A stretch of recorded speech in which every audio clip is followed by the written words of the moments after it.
On a corner in Dallas, at Beckley and Sunset, stands a handsome white brick building. Carved across its facade are the words Oak Cliff Lodge No. 705 AF and AM. Today, it's an event venue, but the building still speaks of its first purpose. It remembers. Welcome to the Masonic Historian, agent from Johnson City Lodge No. 561. I'm Brother Archivist. My job is to guard the record, check the sources, and tell you what we know for sure. And I'm Brother Orator. I work to turn that record toward meaning, context, and memorable Masonic education. Together, we hope to help brethren, prospects, and Texas history listeners learn Masonic history with curiosity, care, and source humility. This Masonic Historian agent was built by Dr. William Fisher, a Master Mason and proud member of Johnson City Lodge No. 561, to help share careful, engaging knowledge about Masonic history. You can learn more at johnsonCityLodge561.org. This week, our focus isn't on a person, but on a place. We're looking at that building in Dallas and what it teaches us about how architecture carries Masonic memory. Let's start with the record. The building in question is the former temple of Oak Cliff Lodge No. 705 AF and AM in Dallas. The cornerstone was laid in 1920. 100 years ago and more. That was a period of great confidence and growth for American Freemasonry, and lodges were building temples that made a very public statement about their presence and permanence in a community. The statement was designed by a significant architect, Herbert M. Greene. He was a major figure in Dallas architecture, involved with many of the city's important civic and institutional buildings. His involvement tells us this was a serious, well-funded project. And it shows the lodge's ambition, doesn't it? They weren't just renting a room above a shop. They were building a landmark, a purpose-built home for the craft in their part of the city. The sources describe it as a three-story structure.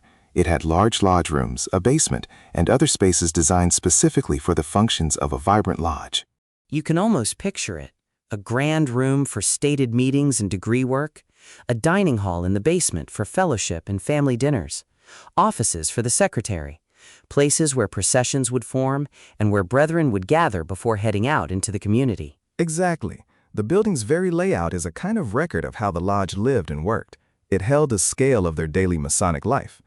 But eventually, the building passed out of the lodge's ownership. Which happens. Times change, neighborhoods evolve, and lodges sometimes find that a large, historic building is more than they can maintain. But the story doesn't end there. Correct. The building's Masonic identity was so clear and well known that it was recognized with a Texas historical marker. Its history is now officially part of the recorded history of Dallas County. And that's the heart of our topic this week. A building remembers in a way that a book of minutes can't. It stands in the sun and rain. People walk past it every day. It holds a place in the public memory of a neighborhood. But this brings us to an important caution. We can admire a reused Masonic building, but we shouldn't assume that just because the structure is preserved, the whole story of the lodge is preserved with it. That's a critical point. The architecture is a prompt, a starting point. It's a beautiful vessel, but the life that was lived inside it needs to be uncovered from other sources. The better work is to connect the building to the records.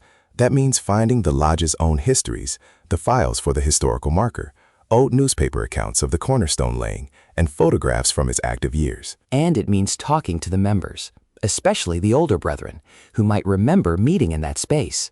Their memories are a living archive that fills those empty rooms with meaning again. Without that connection, the building is just a curiosity.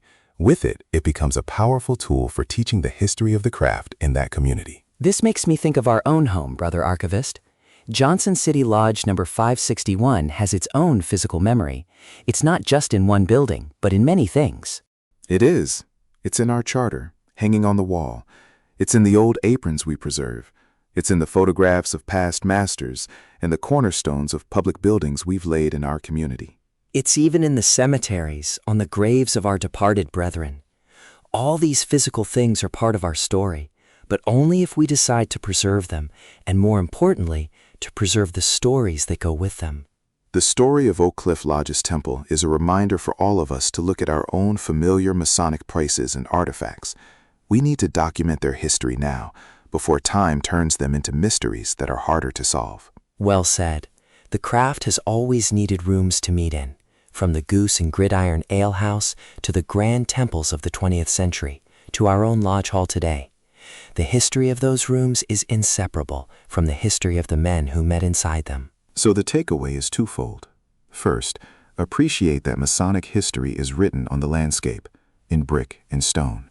And second, recognize our duty to connect those physical places to the written and remembered stories that give them life. A beautiful charge for all of us. If you have questions or perhaps a lead on a source for a future topic, please send them to jclodge561@gmail.com. We read everything. And you can find this episode and our archives at johnsоncitylodge561.org. Thank you for joining us. Until next time, from Johnson City Lodge number 561, travel safe and may you ever meet upon the level.